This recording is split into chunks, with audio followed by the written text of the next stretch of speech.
जी हां, पहलगाम पर 7 महीने के बाद कोर्ट से शाह और उनके गुट के लोगों को 440 वोल्ट का झटका। कोर्ट में गिड़गिड़ाते रहे हेमंता और शाह गुट के वकील। स्वागत है आप सभी का। आप देख रहे हैं द राजनीति का विशेष सेगमेंट खबर और विश्लेषण। मैं हूं जब्बार खान। दोस्तों, क्या आपको याद है कि 7 महीने पहले पहलगाम में जो आतंकी घटना हुई उस पर क्या बीजेपी की किसी नेता ने कोई जिम्मेदारी ली? मगर जब सवाल उठे तो ऐसे लोगों को जेल में ठुसवा दिया गया। आखिर कोर्ट से शाह और उनके लोगों को किस तौर पर ऐसा झटका लगा है, वो भी 7 महीनों के बाद, जिसकी बुनियाद पर मोदी शाह का गुट अदालत में हाथ जोड़े गिड़गिड़ाता रहा। विस्तार से आपको बताते हैं दोस्तों, इसे कहते हैं पहले चोरी और फिर सीनाजोरी। पहले अपनी नाकामियों के कारण, सुरक्षा चूक के कारण पहलगाम में 26 मासूम भारतीयों की जिंदगियों की डोर तोड़वा दी, और फिर जब उस पर सवाल उठे तो इस निकम्मी सरकार ने देशद्रोह का कानून लगवाकर लोगों को जेल में ठुसवाया।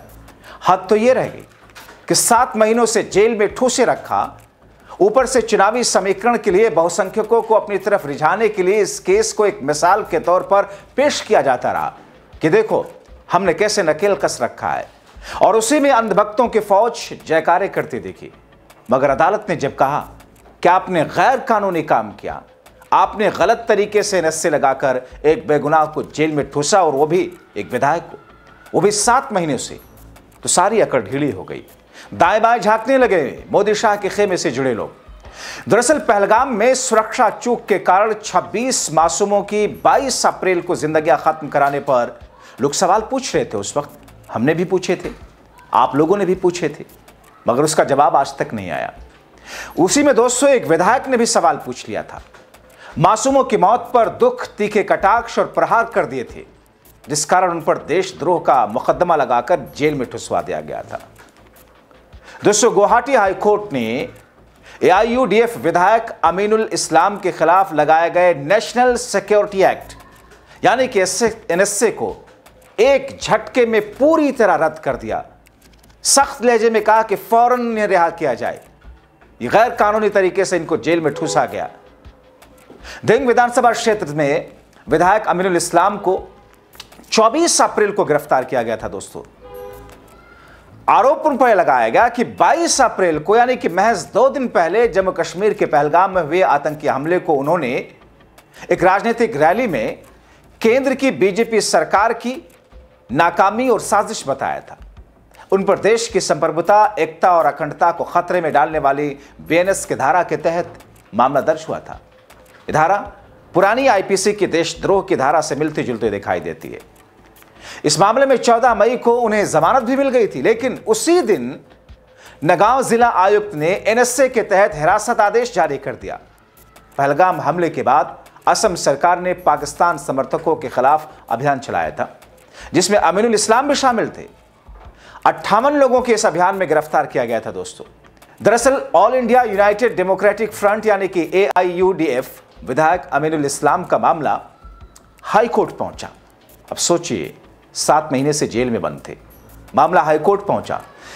द इंडियन एक्सप्रेस की रिपोर्ट के मुताबिक जस्टिस कल्याण राय सुराना और जस्टिस राजेश मजूमदार की खंडपीठ ने सुनाए गए जो जारी विस्तृत फैसला था, उस फैसले में उन्होंने कहा कि अमीनुल इस्लाम ने 23 मई 2025 को एनएसए हिरासत के खिलाफ अपना प्रतिवेदन दाखिल किया था, लेकिन उसे संबंधित अधिकारियों तक पहुंचाने में 12 दिन की अकथनीय देरी की गई। फैसले में कहा गया कि जेल अधीक्षक ने प्रतिवेदन उसी दिन आगे भेज दिया था, लेकिन जेल मजिस्ट्रेट और राज्य सरकार ने कोई सफाई नहीं दी कि 12 दिन क्यों लगे। दोस्तों, अदालत ने फैसले में कहा कि सबसे बड़ी खामी यह थी कि हिरासत के 23 दिन बाद तक विधायक को यह भी नहीं बताया गया कि उनके पास केंद्र सरकार को प्रतिवेदन करने का अधिकार है। केंद्र सरकार ने जब राज्य सरकार को इसकी याद दिलाई, तब जाकर यह अधिकार बताया गया। अदालत ने इस मामले में सुप्रीम कोर्ट के एक फैसले का हवाला देते हुए असम के हिमंता बिस्वा शर्मा सरकार को करारा झटका लगाया।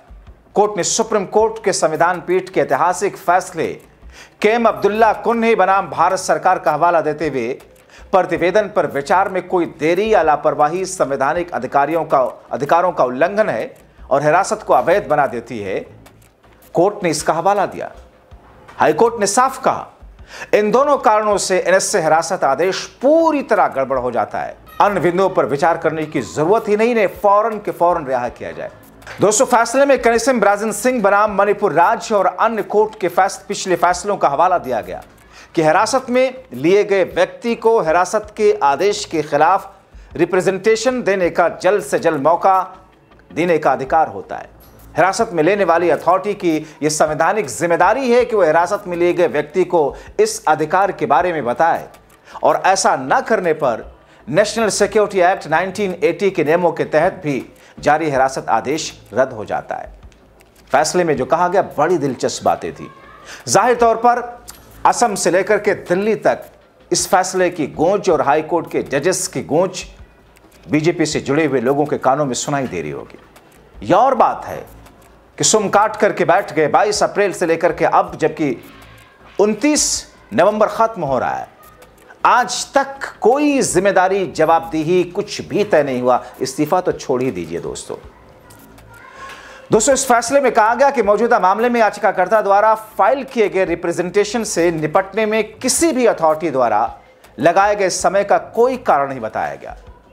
इसके साथ ही याचिकाकर्ता को हिरासत में लेने वाली अथॉरिटी के सामने रिप्रेजेंटेशन देने के उसके अधिकार के बारे में कभी नहीं बताया गया, और इसके अलावा केंद्र सरकार के सामने रिप्रेजेंटेशन देने के उसके अधिकार के बारे में उसे तब पता चला जब असम सरकार के एडिशनल सेक्रेटरी को याद दिलाया जाता है, जिसकी एक कॉपी नागांव के डिस्ट्रिक्ट मजिस्ट्रेट को भी भेजी गई थी। दोस्तों, इसी महीने की शुरुआत में एआईएडीएफ चीफ बदरुद्दीन अजमल ने कहा था, अमीनुल इस्लाम पिछले 8 महीनों से जेल में है। पहले मामले में उन्हें कुछ हफ्तों में जमानत मिल गई थी, लेकिन एनएसए लगाकर जो साजिश बीजेपी की सरकार ने रची, जिस तरीके से जेल में ठूसे रहने की कोशिश की गई, और तभी बदरुद्दीन अजमल ने कहा था कि अगर रिहा नहीं भी हुए तो भी 2026 का विधानसभा चुनाव अगर वो जेल में रहे तो जेल से ही लड़ेंगे। आपको बताऊं दोस्तों कि अब तक पहलगाम हमले से जुड़े भाषणों के लिए दर्ज मामलों में असम के अमीनुल इस्लाम अकेले ऐसे विधायक थे जिन पर एनएसए लगाया गया था। हाईकोर्ट के इस फैसले से बाकी मामलों में भी एनएसए की वैधता पर सवाल उठना लाजमी है, और ऐसी स्थिति में दोस्तों अब इस मामले को एक एग्जाम्पल के तौर पर पेश करते हुए असम से लेकर के देश की राजधानी दिल्ली में राजनीतिक पंडित और अधिवक्ता इस बात को कह रहे हैं कि क्या जिसकी सरकार हो, जो सत्ता में हो, किसी के खिलाफ किसी भी कारण से जब मन हो, मर्जी हो, एनएसए लगाकर देशद्रोह का केस लगाकर के जेल में ठूंस देगी। सुप्रीम कोर्ट के फैसले को याद दिलाया जा रहा है कि किस तौर पर सुप्रीम कोर्ट ने एनएसए से जुड़े हुए मामले में अपना फैसला सुनाया। लेकिन दोस्तों, बीते सालों में जिस तरीके से नई बीएनएस लगाए जाने के बाद में पुरानी आईपीसी की धाराओं को हटाकर या बहुत सारी धाराओं को रिशफल करके सरकार जिस तरीके से इन तमाम चीजों में उलझा करके आम लोगों को, आम जनता को और विरोधियों और विपक्षियों को फंसाने की कोशिश कर रही है, वो तो अलग है। लेकिन एक ऐसा मामला जिस मामले में सत्ता पक्ष की निगाहें, आंखें, सिर झुका हुआ होना चाहिए, क्योंकि गलती उनकी है, सुरक्षा में चूक उनकी वजह से हुई, और सीधे सीधे अगर कहा जाए गलती गृह मंत्रालय की। क्योंकि दोस्तों, उसी वक्त आपने देखा और सुना था कि पहलगाम के उस इलाके में जहां पर यह पूरी आतंकी घटना हुई थी, ये कहा गया कि आमतौर पर इन दिनों वहां पर सुरक्षा नहीं होती है। तो फिर सवाल उठे थे, इंटेलिजेंस क्या कर रहा था, आईबी की रिपोर्ट क्या कह रही थी, और वहां पर तो पहले से आईबी की रिपोर्ट थी कि साहब यहां पर कुछ ऐसी चीजें हो सकती हैं। इसीलिए कहा गया कि क्या प्रस्तावित जो प्रधानमंत्री मोदी का दौरा वहां का था, उससे पहले उसे रद्द कर दिया गया था। मगर दोस्तों, इतनी सारे लूपहोल्स के बावजूद अब तक इस मामले पर किसी अधिकारी, किसी अफसर, किसी नेता, किसी मंत्री की कोई जवाबदेही तय नहीं की गई। इस्तीफा तो बहुत दूर की बात है।